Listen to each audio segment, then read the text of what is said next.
Welcome to Anchors Away, a podcast for boaters. As a marina owner and Freedom Boat Club franchise owner on Lake George, I get to see every day the joy that boating brings to people's lives. There's nothing like seeing the smiling faces headed out for a fun day on the water and the experiences we help provide and memories we help make as people disconnect from their busy lives and reconnect with family and friends. Our podcast features conversations with boating experts and industry leaders where we discuss things like how to get into boating, industry trends, boating destinations, tips, tricks, products, and more. From beginners to experienced boaters, we hope these conversations will inspire you to get on the water, spend more time on the water, and introduce others to the boating lifestyle.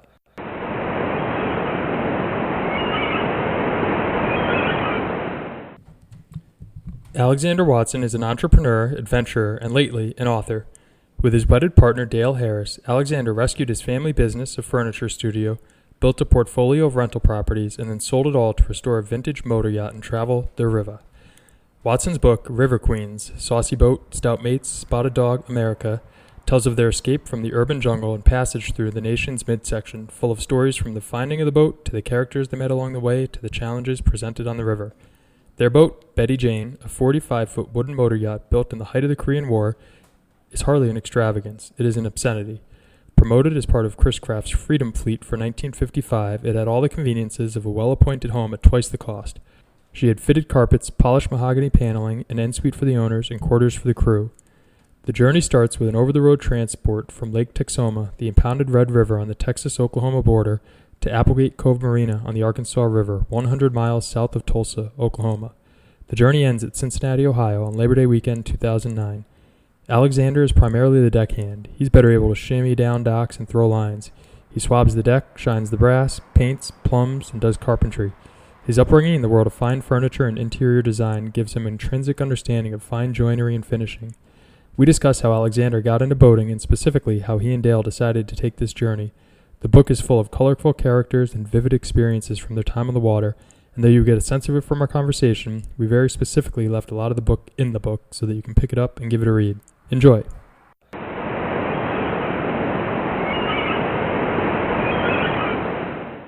Alexander, thank you so much for joining us. I'm really excited to have you. Great book. I've been able to read most of it, and quite an adventure you guys were on, and I take it are still on. Tell me where you are now and kind of where your boating adventure is at this point.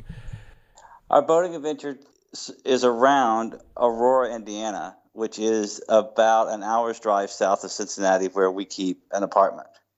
And during one of the reasons that we picked Cincinnati is because the boating season is about a good 6 months here, and it's particularly in the summertime. Coming from Texas, boating in July and August really is prohibitive unless you go out at night. And so when we have the opportunity to move anywhere in the world to boat, we chose Cincinnati because it is out of the south, and it is far enough north to have good summer weather, but it is far enough south that the river doesn't typically freeze, so we don't have to pull the boat out if we don't want to in the wintertime. Sometimes we do, sometimes we don't. Yeah, good. You found a little sweet spot there. So I want to go kind of all the way back to when this first began and how this project came about and how you got into boating in the first place. It was quite by accident. My grandfather taught me to sail a little sunfish on an 8-acre lake that was part of our ranch property in Central Texas, which is now the greater Austin area. And he was a real stickler for detail and technique, and he wanted to teach his grandsons exactly how to sail perfectly. And his lessons were so didactic that after I had mastered the skills he wanted to master, I pretty much gave up sailing because there was no joy in it. I could do it, but there was no joy in it. So boating was never part of my life, and it certainly wasn't part of my partner's life, Dale Harris. And it just so happened in 1999 that William Least Heat Moon published The River Horse, which is about his trip from the Hudson River to the Columbia River overland. And what was interesting about that was that it was sent to me by my girlfriend in high school in 1979, from whom I had not heard in 20 years. And suddenly out of the blue comes this book, Merry Christmas. And we hadn't spoken. And so I read this book and I'm fascinated by this boat trip to the point that in 2000, Dale and I booked one of those canal barges on the Champlain Canal in the Champlain Valley. It was a 45-foot steel lockmaster barge, and we just went through the locks and went as far as Chipman's Point. And we started in Troy and went as far as Chipman's Point. And that was an interesting trip. We loved that trip, but we did not really understand it was going to be the precursor to buying a boat. In 2001, we were landlords in Texas, in Dallas, and we walked out of a movie that was really not very interesting. And I turned to Dale and I said, this wasn't very interesting. The boat show's on, the winter boat show's on. Do you want to go to the boat show? Well, we'd never been to a boat show, and we really didn't have any interest in boats, but we went to the boat show anyway. And it was as you expected. We walked around and we saw these great big showstopper boats with no props and magnificent prices, and we had no idea what we were looking at. We couldn't read the spec sheets because we didn't know the abbreviations, and it was pretty much a wash. And then on the way out the door, it was a cold February rainy night. On the way out the door, Dale disappears. Dale usually doesn't disappear. I'm the one that disappears. And so Dale disappears, and I'm putting on my jacket. I'm on the way out the door, and I hear my name being called across a crowded room. And I turn around, Dale says, come here, come here, come here. And he had found a for sale board stuffed behind a great big mega yacht, and it was actually in a makeshift break room for the sales staff. But here was this for sale board, and on it was a picture of what looked like oatmeal. You've seen those for sale boards, and they are all one sparkling boat after another, under cloudless days and calm seas, and each one is more enticing than the other, and they have the price and the specs and so forth. But this one looked like oatmeal. And all it said was 1955 Connie, 45 feet, 30K. That's all it said. And if you looked at this image of oatmeal, it had been taken on a stormy day, cloudy skies, against a corrugated steel wall. And what they had done is they had pushed the boat out of the slip as far as the road would go, snapped the picture, and then dragged it back in the slip. And I looked at it, and you could very faintly make out the hull. And I said to Dale, that's an interesting curiosity. We should go look at that someday. Like never, right? But we had opportunity to be out of the city of Dallas on other business because we were doing renovations, and our cabinet man was out basically in the North Texas area. And it was as it says in the book, it was a horrible day, and we kept trying to cancel our appointment to see this boat, which we really didn't want to buy. It was just a curiosity, and had it been a beautiful day, it would have been a fun outing, so on and so forth. But we're obligated. The man won't let us out. He says, as long as you're on your way, you might as well come. And the rain turns to sleet, and the sleet to snow, and the ice, and so forth. And we arrive, and we go into the boathouse, and we look at this boat, and the boathouse is locked, and the man doesn't really have the keys because most of the sales staff, in fact, all of the sales staff, is in Dallas. And so Joe McBride is the guy just looking out over the place. He's also the accountant that runs the books, but he's the one left behind. And he's not used to dealing with customers. And so he opens up, if we finally get to the boathouse, almost breaking in, and we have to jump through other people's slips to finally get to the King and I. And Dale and I stop short of that slip, and we catch our breath because all we can see is that bullnose prow. And we have no idea what we're looking at, but it does captivate us. And we take a tour of the boat, and it was a wonderful curiosity. And it made quite an impression upon me because I came from a furniture background. My family business was home furnishings, and very fine home furnishings, and so it was the first time I had ever been in a vessel that had been put together like a very fine chest of drawers. Dale's relationship with the experience was that he's from Wisconsin, and he remembers his grandpa's barns being put together by pegs. And it was the same kind of mortise and doweling and pegging that put together those barns that make them stand over 100 years, that he recognized that same technique in the boat. And so we both had kind of a reptilian brain response to the boat. But we dare not talk about it, because if we talked about it, it meant that we were interested in it. And if we were interested in it, then that meant that we were going to have to divert funds from our business in order to buy it. If that meant we bought it, then we'd own it. And if we owned it, we would suddenly have yet another project. And we weren't sure that we wanted to bite off all of that.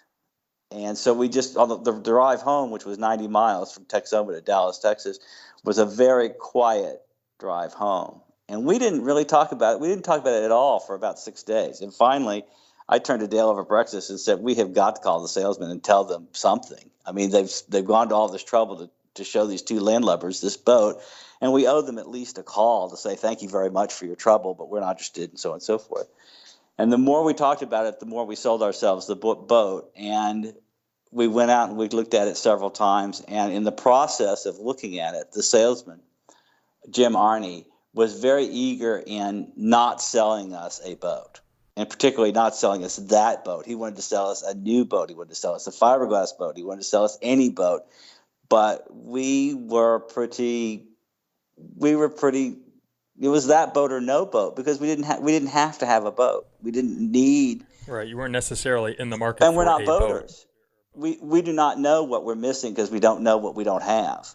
And so it was about a 90-day process. And on Memorial Day of 2001, we were the proud owners of a 1955 Chris Craft. It was a Corsair rather than a Connie, and it's 45 feet long. And the surveyor who did the survey before purchase came to us and said, boys, what you have here is an exceptional hull, a remarkable hull for its age, and the rest of it is junk. Now, but it seems that you guys, despite a lack of boating experience, were relatively equipped to take on this project, just given Dale's kind of mechanical skills and background and your kind of workmanship, craftsmanship background.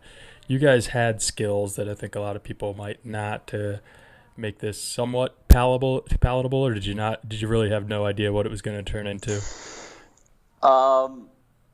My experience with my parents' antique business was that I had watched in my childhood. I had watched my parents buy a disused, discarded, dilapidated, let's say, chest of drawers or wardrobe, armoire, something like that, and turn it into something that was appealing, marketable, saleable.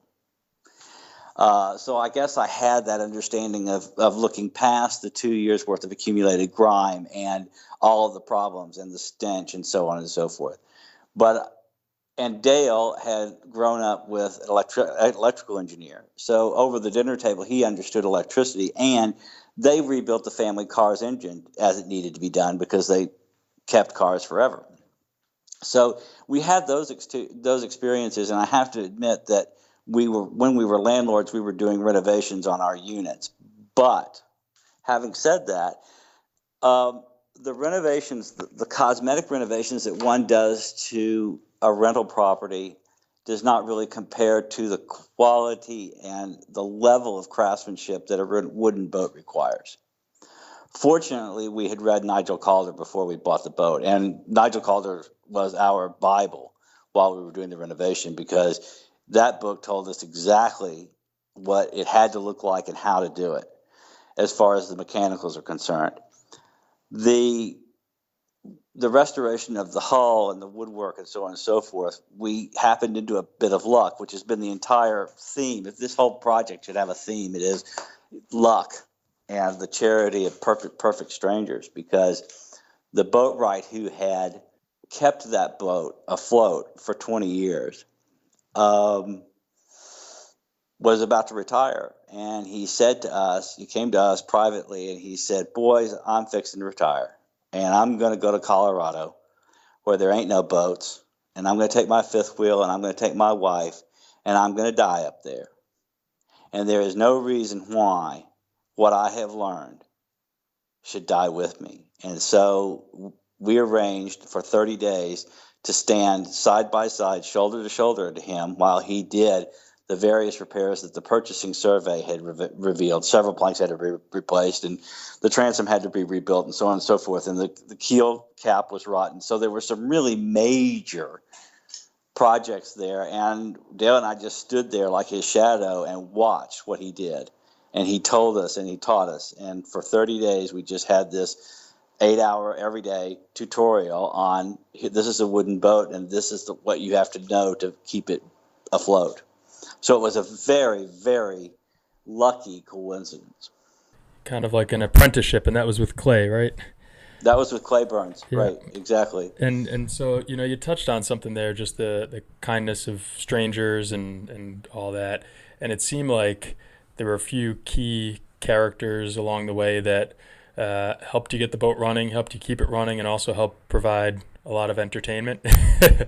uh, and really, part of the story is just the community there and the river community. And before I kind of dive into that community that you were ultimately embraced by, I just want to back up a little more again. And how did you decide where you were going with the boat? Was it just a factor of where it currently was? The real estate market in Dallas had exploded, as it tends to do. Dallas is a boom bust kind of town. And we had our investments in a very good part of Dallas called Oak Lawn, and it has always been ripe for redevelopment. Anytime there's a boom, the old houses come down, the new houses go up. And we had old houses.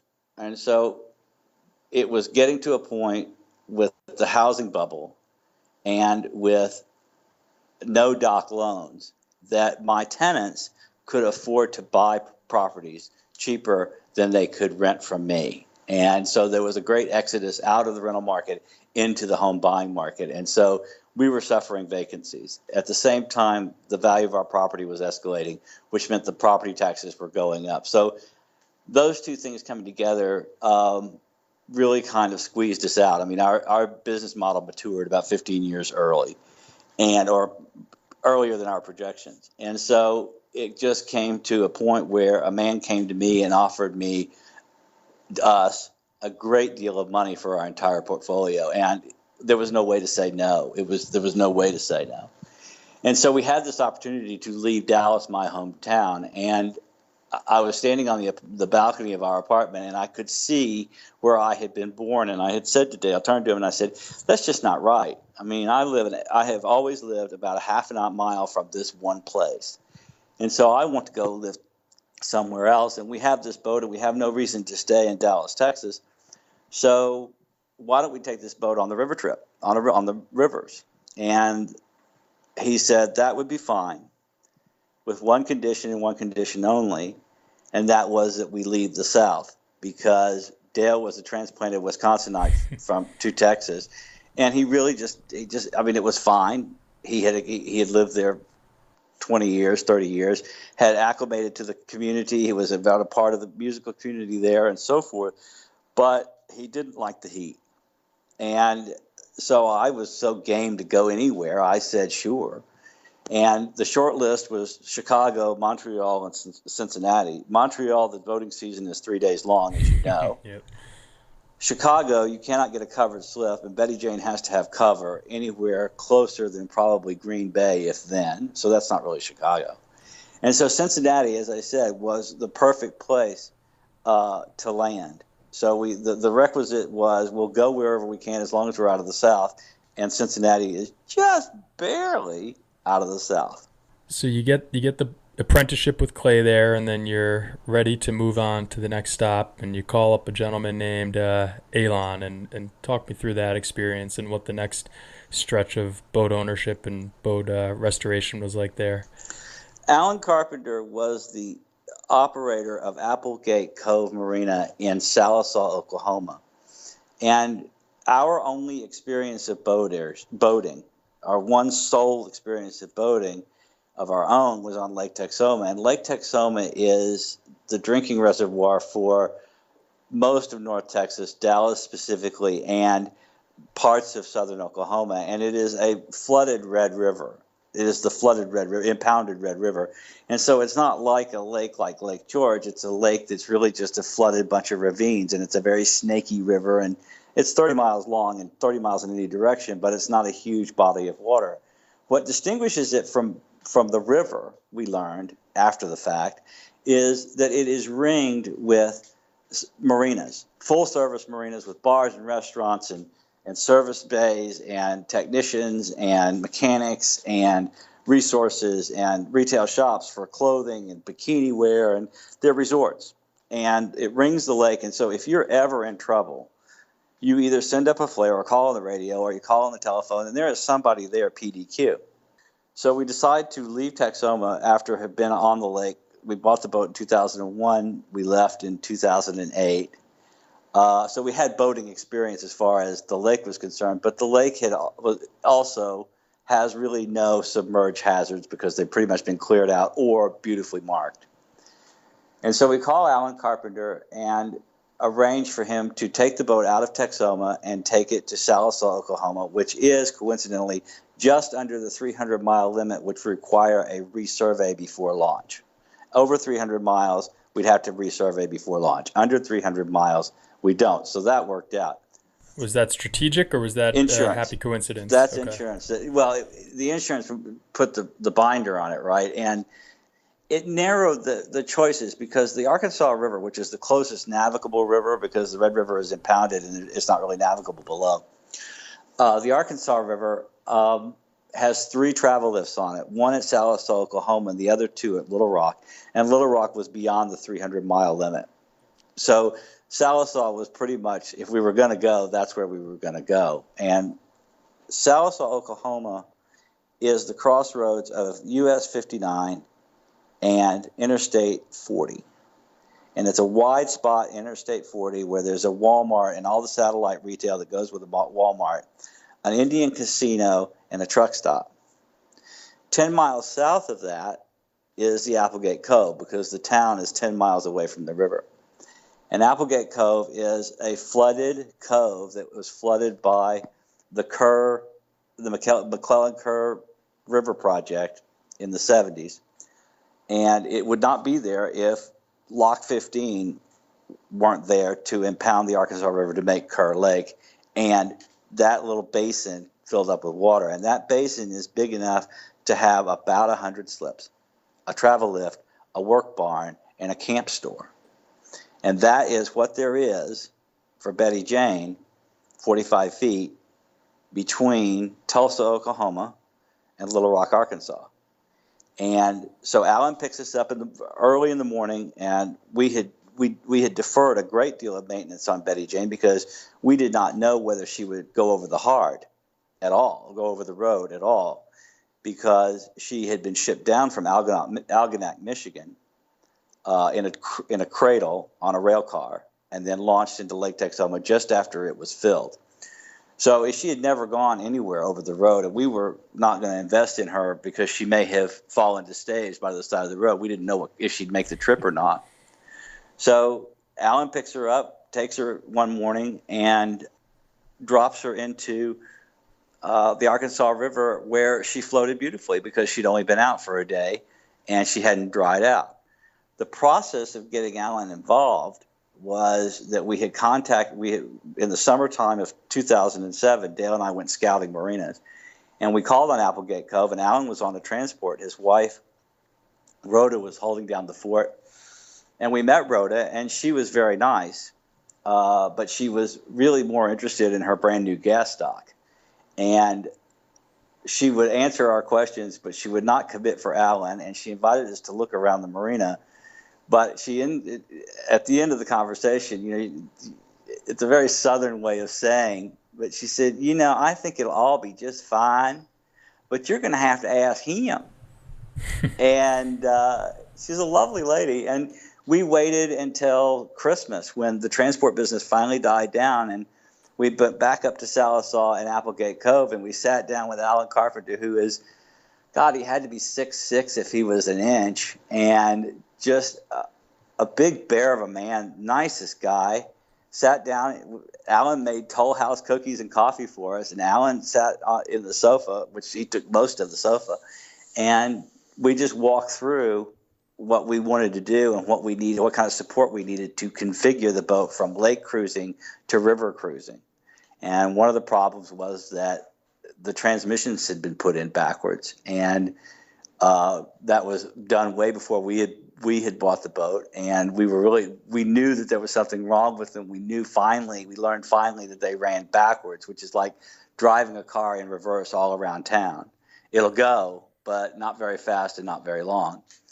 And so part of the problem we had was getting those transmissions refitted for the river, because we couldn't operate that way. It was a wonderful experience. Salisaw and Cal Applegate Cove were really important to the trip, because they taught us how to not be city slickers. That experience taught us how to slow down, and it taught us how to be patient, and it taught us how to not expect what we had learned to come to expect on Lake Texoma, because what's available on the river is what's available on the river and nothing more. And mainly what we learned how to do was make do with what we got. And that was a very important lesson to learn before we took off, because the rest of the river was not any more hospitable. The people were, but the conditions were not.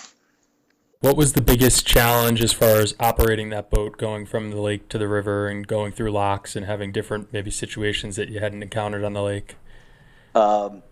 Heat, hydration, and food. Dale and I learned to be very conscious of each other's just body chemistry, just moods, just be careful to stay hydrated. We keep a cooler on the bridge to stay hydrated, to keep the dog hydrated. And of course, when you are drinking that much water, you have to stay fed. You have to eat. And we had learned how to do that when we were rafting the Grand Canyon in 1997. But that was a 1 week trip. This turned out to be a 15-month trip. And yes, we wintered in Little Rock, and so it wasn't 15 months of being underway. But when we were underway, we had to be very careful of each other's condition. And I think that was the hardest, because if anything had happened to us, the trip was over. Anything about the boat could be fixed, and it's just a boat. I mean, but anything happened to us, we relied on each other so much for so much of the operation of that boat. Dale is primarily the captain because he has very acute hearing. He is a musician. He also is a mechanic. And so he is more in tune with what the boat is doing audibly. I am more nimble than he is, and so I pretty much did the decking. And but one without the other, we couldn't have continued the trip. So the hardest thing to do was to keep up with each other's moods and abilities, and to fatigue and things like that. And to make sure the dog was well taken care of as well. The dog had to be in the shade. Dorothy had to be in the shade and with water. Now, she rarely ever drank when we were underway, but at least it was there. And we had to be conscious of that. And she has to get off board. She has to go relieve herself. And so it was the captain and the crew that was most important to the trip. And so that was the hardest thing to be mindful of. Now, you said earlier that luck was one of the themes of the trip, and I would agree with that. But I think acceptance and that sense of community that boating kind of brings, it was a big part of it too. What do you think it is about boating that just kind of accelerates that acceptance and that feeling of community and helping others? It says you haven't gotten to the back of the book, but the codicil in the back of the book sums that up. Water is a hostile environment, and in order for everyone to stay safe in a hostile environment, everybody has to look out for everybody. And so what boating is to us is being part of a community that they are not acquainted, they didn't go to school together, they're not related, they're not necessarily family, but part of a community just by the fact that they're on the water means that they are part of the group, and that they need aid and succor just like anybody else does, and that they're there to have a good time just like you're there to have a good time. And so it is important that everybody is safe and that everybody has a good time. And that is particularly true in boathouses, because boathouses are a very small microcosm of society. And you're living in very close quarters, and you get to know a lot about people's routines and personal habits when you're living that closely to them. And so there was always this concerted effort wherever we went, that there was no unpleasantness in the boathouse or on the water. Because if you want unpleasantness, you just have to go ashore. There's plenty of it, right? So when you're on the water, part of the attraction of being on the water is that there is just not going to be any unpleasantness. And even in emergency situations, and there were some, even in emergency situations, it wasn't, there was no humor, but there was always optimism. There was always, we are all going to get through this. We are all going to get through this together. There's a scene at Paris Landing, Tennessee, where a squall blows up on July 4th weekend, and Dale and I are helping to run rescue. And the point is to just get people out of their boats and their boat secures and into shelter. Doesn't matter who they are, you just do it. And we were coached to be very direct and very short about our commands and helping people get to safety. But after it was all done, there was a party. We had all been through a very harrowing experience, and that was a bonding experience. And so we all celebrated, and then we all went and saw fireworks, and then we all got in our boats and we all went away. It was just one of those little encapsulated moments in time where people, complete strangers, are brought together in an emergency situation. They share that. It's a bonding experience. They celebrate that they survived, and then they go on with their lives. People ask me all the time, can you ever go back to Salisaw and Applegate Cove? No, I can't, because all the people are gone. Mm. I mean, I can, but it won't be the same experience because all the people are gone. We were very much taken aback by that sense of community, because we often would pull into locks, and the lock masters were expecting us. And because the word was on the river, because of the barge captains and so on and so forth, that there's this 1955 cruiser coming down the river. And just by the grapevine that occurs because of the way the infrastructure on the river is set up and the way the barge traffic moves, there was never a time when somebody didn't know where we were. And that was very comforting. It is, yeah. I mean, it's just one big team, really, is what it kind of feels like. And I can't think of any other situation in life that I've been in where you see that just instant bond. We've got a 31 slip marina here, and we just bought it in the fall, and so this spring was our first year. Oh, thank you. Yeah, the restoration you're doing on the boat, we're doing on a building. So right. But the from the people, we've got a handful of live aboard boats here where people show up on Friday, stay the weekend, leave Monday morning, and we've got day boaters. We've got a whole mix of people, but everyone's helping everyone out. Oh, you forgot this. Here you go. Hey, you didn't plug your shore power in. We'll take care of it for you. And they're helping out the marina. They're chipping in on other people's boats, on our projects, and it's just this kind of instant teamwork that forms on the water that I just don't see anywhere else. Examples we had were more insidious than that. We would be standing talking to people about our boat because it would draw attention. We'd talk.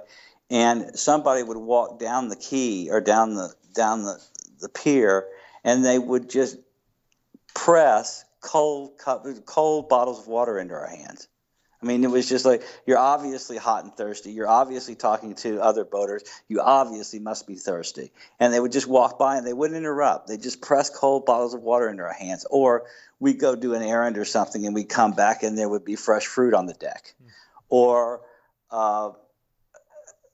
there were times when we'd be talking we'd just pull in and we'd be talking, and the first thing is, well, are you tied up, Captain? Yes. Okay, well then come on to our boat. We'll have a beer. I mean, just instantly. There was no question that we weren't going to be friends. We had an inkling of this when we were buying the boat. This is way back in 2001. We were buying the boat, and Jim Arney, the salesman, took us out on the King and I on a sea trial while the surveyor was on board. And the surveyor tells the story that when Jim called down, the surveyor is tracing rot through the engine room, and while we're underway, and Jim says, Dennis, do you want to go for a sea trial? And Dennis says, sure, I feel like drowning today. I mean, that was the condition of the boat. But while we were on the bridge, Jim Arney turned to us and he said, guys, I can't explain this to you, but there's something about a boat that when you shove off, your troubles stay on shore. It doesn't matter what's going on in your life, your troubles stay on shore. And having come from a sales background, instantly in my head, I thought, oh, yes, that's salesman talk. I mean, that's just fantasy stuff, right? And I have to tell you, if I ever see Jim Arney again, I'm going to apologize to him for that judgment, because he was absolutely correct. The minute you get on your boat, I don't have to shove off. I just get on my boat, and then the troubles of land are on land. They somehow stay there. And now I have the troubles on the boat. For example, I'm working right now on some bow rot, but that's a different kind of thing. That's a whole different skill set. So we found it to be true that the minute we set sail, there were the complications of each other's, hydration and nourishment and upcoming locks and the fatigue. But what was going on shore never entered the picture, because you're so focused on what's going on the water and your boat, and you're out on your boat. What could be better than that? Yep, seriously.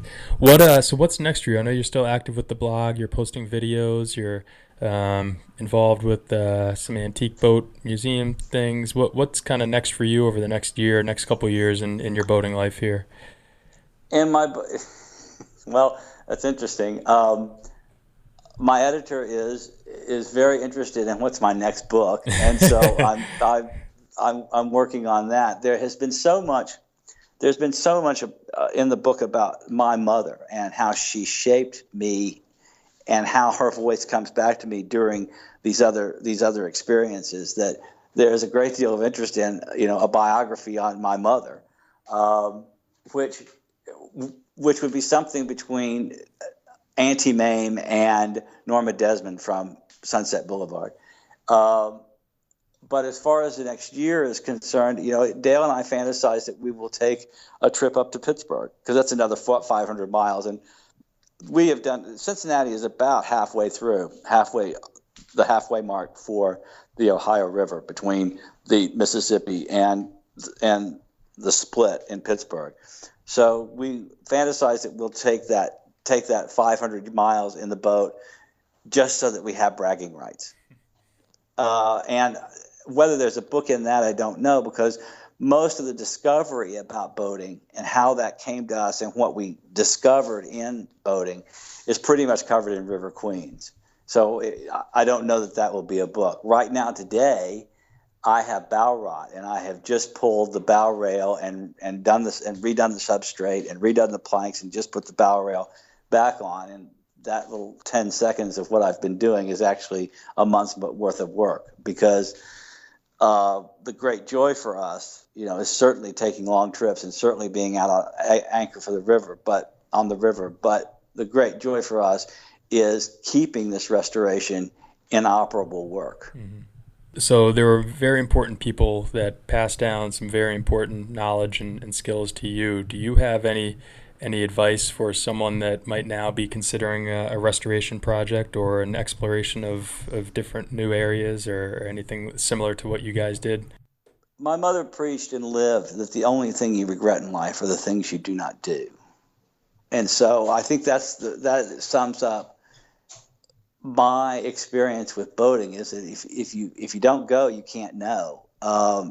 We had a very specific opportunity at a very specific time in our life to do this, and we could not know on that cold February night, when we had seen a movie we didn't like and gone to a boat show, that we would A, be buying a boat, B, buying a wooden boat, C, going across country in it, and D, writing a book about it, and end up talking to Matt O'Hara about it. So if you don't go through that door, it's like Alice in Wonderland. If you don't go through that door, you can't really know what's on the other side. And the most valuable experience from this whole purchase of the wooden boat thing is that we got to see, in this very divided time in our country, we got to see and be with and live amongst our countrymen at their very, very best. Because of the close quarters and because of the nature of the activity, there really isn't any room for discord. And so we have to practice to being on our very best behavior. And when you do that, then everybody's at their very best behavior. And so you get to see Americans at their absolute top game, just being the best that they can be. And so for that reason alone is to go out, and in my experience, it was a boat. Perhaps somebody else could do it in a plane. But my brother's a pilot, and a plane is a very solitary experience. So my experience has been that boating is just naturally has to be a communal experience, because you can't really do it by yourself. Certainly you can go and throw anchor, and you can be on the river and with the river by yourself, and I do it quite often. But I always know that somebody's got my back, and I don't even know who that person is. But I always know that when I'm in my boat at anchor, that somebody will help me if I'm in trouble. And I don't get that experience when I'm in the grocery store or running errands or in the neighborhood. Yes, I know my neighbors, and I have really good relationships with my neighbors, but I don't have that sense that I am in a dangerous position. I'm in an environment where I really shouldn't be. I mean, a boat is a very specific environment because I can't breathe underwater. And so I am there I have the luxury of that experience because I know that there is this network of Americans, or wherever you are, that are going to take care of you. Dale and I have boated in England on a longboat. We actually went from Shropshire to Wales. And it's the same experience. You're on this little bitty canal on these long boats, and you don't know any of these people, but everybody says hi as you pass by. And it's just endemic to boaters. And I think it comes from the old seafaring tradition, where the motto always was, always render aid. And I think that gets into our culture, and there's no other place I've found it. At what point did you know you were going to be writing about this? Because you capture scenes very, very vividly, very detailed, and very beautifully a lot of the time. And I have to imagine you were capturing it in some way along the way and not recalling it all, years later. Had you decided from the start that you wanted to write about this? Absolutely not. In fact, I procrastinated for 7 years. Wow. I did not want to write a book. I had no intention of writing a book. Everyone said I should write a book. But Matt, sitting down and writing a book because you have a way with words is like opening a restaurant because you could set a pretty table. I have to tell you that our friends thought we were nuts. First of all, the restoration took 2 years. And that was committed 1 week a month, 1 month a year. We committed that to the restoration. And of course, you know how projects go. I'm just going to do this one last thing, and then I'm going to go. And then I'm going to do this one last thing. And pretty soon, those one last things extended into a second week or into a month and a half. Because if I could just get this done, then it can set up or cure or dry or whatever it's supposed to do while I'm back in town. The other thing was that it took us 2 hours to set up and 2 hours to bug out. And so there was just not a whole lot of impetus to go back to town because we were so engrossed in our work on the boat. And our friends would bring up ham sandwiches, and they would just come check on us because they'd drive the 90 miles from Dallas to Texoma just to see what we were doing. And they thought we were nuts because the boat was sinking in her slip, and we had no idea what we were doing. And at the end of 2 years, she is factory perfect. So when we then turn around and say, okay, well, we've got this boat and we have no reason to live in Dallas anymore, so we're just going to haul across the country on the river system, they thought, well, you all really have lost your minds. And so we said, well, that may be. And those 5 months in Sallisaw, we were supposed to be in Sallisaw 5 weeks was our intent, and we were supposed to be in Cincinnati before first frost. We were actually in Sallisaw for 5 months, and we weren't in Cincinnati till the next year. But and all through of that, I happened to just send emails. This is WordPress had just started, and it intimidated me. Facebook intimidated me. This is 2008, and so I sent emails to a limited number of friends, and as we went from port to port, people kept asking to be put on the list, and so we had a platform, if you will, of 100 subscribers by the time we got to Cincinnati, and they all were engrossed in the blow by blow of what we were going through. And when we finally landed, they said, "You absolutely positively have to put this in a book." And I had no intention of putting it in a book. And so I messed with it, and I fooled with it, and I messed with it, and I fooled with it. And finally, a friend in Cincinnati said something very unkind and very untoward to me. And I thought, well, okay, I guess I'm just going to crawl in my cave and die, or I can crawl in my cave and I can write this book everyone thinks I should write. And so I crawled in my cave because I was very hurt. And I went through those emails, and it reminded me of that trip. And that was the therapy to get over the hurt, because I was hurt deeply. And so I wrote the book, and I wrote like 5 drafts. And finally I got a draft that I thought I could invest in. I mean, it was good enough to finally invest in. And so I interviewed a bunch of editors and selected one. And selected John Baskin, who happens to be 100 miles away in Wilmington, Ohio. And John sat down at our first luncheon meeting, and he had my draft in hard copy on the table, and the first page was covered up in notes. And I thought, oh, this is going to take forever. And he said, the first thing I want to tell you, Alexander, is you capture dialogue beautifully. The second thing I have to tell you is, in order to write a book, you have to write a line. And then you have to write a second line. And the 2 lines have to have something to do with each other. And so he tore down that entire manuscript, and over 9 months we worked on it. And finally, it was again Memorial Day. This was 2016. I finally figured out what he was trying to draw out of me. And so I threw that whole draft away and started out with a fresh piece of paper. And on June 1st, I started writing what eventually became River Queens. And I did it in 3 months. And Mr. Baskin usually goes to the Cape Cod for his vacation, and usually around Labor Day. And Dale and I had this trip to England to go longboating. And the second leg of that trip was to fly to Cape Cod, not knowing that my editor was going to be there. And so before I left, he said, I want some material to look at. And I said, I'm sending you all new. And he wrote back, he said, all new. And I said, all new. He wrote back, all caps, all new. And I said, all new. And I sent him the all new. And we had no sooner landed in Boston from being over the pond, and the telephone rang, and it's Mr. Baskin. And he said, can we have lunch? And I said, of course we can have lunch. And he said, can we have lunch tomorrow? And I said, well, I'm at Provincetown, Massachusetts. And he says, well, I'm in Truro, Massachusetts, which are just down the road from each other. He said, how about we have lunch in Provincetown tomorrow? And I said, terrific. And I walked in, and Mr. Baskin is 20 years older than I am. He's pushing 80, and he has been in the writing industry all of his life. And he has pretty much seen nouns and verbs strung together in any number of ways. And so he was very professional and very kind and very insistent about editing River Queens.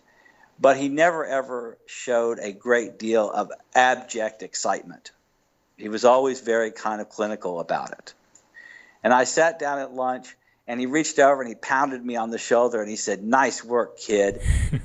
And that was the most endorsement I had ever gotten out of Mr. Baskin in 2 years' time. And he said, now we have something we can edit. And we spent another year getting it to press. Oh, it was well worth the effort, I think. Well, thank you very much. It was there again. There's another piece of luck. If I had not been to Cincinnati, Ohio, I don't know that I would have known about John Baskin or would have found John Baskin. And part of that experience was we'd have these lunches about once every 2 weeks, and we'd just go through the manuscript. And he was never, ever anything but professional. And there was one point, I think it's chapter 13, and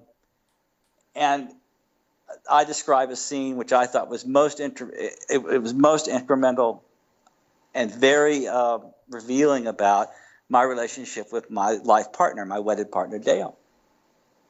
And he goes through it. And this is the most derogatory edit I ever got from Mr. Baskin. He said, "I don't think we can do this." And he listed 6 questions that passage raised but never answered. And I thought that scene, it was in the bathhouse. It's the sexuality of the 3 people involved. And I thought that scene was most important because it was so revealing about how Dale and I interact with each other. And so I felt like it needed to be in. So I sat down, and for a month I sat down and worked on that chapter in order that I could answer those 6 questions that Mr. Baskin has raised. And I sent it off to him not knowing what I was going to get back, because I didn't know what I was going to get back, And all he wrote back was Alexander, period. That's all it was. And I didn't know if that was like Alexander or it was like, oh, Alexander. I didn't know. And I was too scared to ask. But it stayed in, so I figured, okay, it was great. Well, very good. Well, I'm very much looking forward to finishing it, and if we were talking in probably about 2 more days, I'd have completed it. But there's a whole lot in there that we didn't get into because I want people to buy it and read it and not just hear this and think they know the story. So if you've got a place where you want people to go find you and go find the book, you can let us know now, and we'll make sure it's in there. River Queens is available at Amazon.com. It's River Queens, Saucy Boat, Stout Mates, Spotted Dog, America by Alexander Watson. There are pictures of the boat. There are videos of the work we've done on the boat at riverqueens.us blog. And there are also autographed copies available at riverqueens.us. And there's a purchase button on the coverage page that takes you straight to the purchase form. The most important service that any reader can do, an author, other than buy the book, which we each and every one of us appreciate a great deal, and we certainly appreciate the read, even the library reads. But the reviews that are posted are what make and break our careers, because reader reviews are so important in the digital age for communicating factually and candidly whether a book is suitable for the reader or not. So reviews, there's a review page at riverqueens.us. Post a review. It's up in the navigation bar, and it lists the various platforms where you can post a review. Most important service you can do, any writer, whether it's periodicals or books. Great tip there. Well, thank you for the time. I appreciate it. Thank you for the adventure you went on, and I'm sure you've got many more ahead, but I think it's time to let you get back to your bow rot and get that all straightened out so you can move to the next project. Matt O'Hara, this was one of the finest interviews I've ever sat in on. Thank you so much for inviting me, and thank you for reading the book. I hope you'll post a review, and thank you for the opportunity to talk to your audience. You got it. Great fun. All right. Take care. Bye-bye.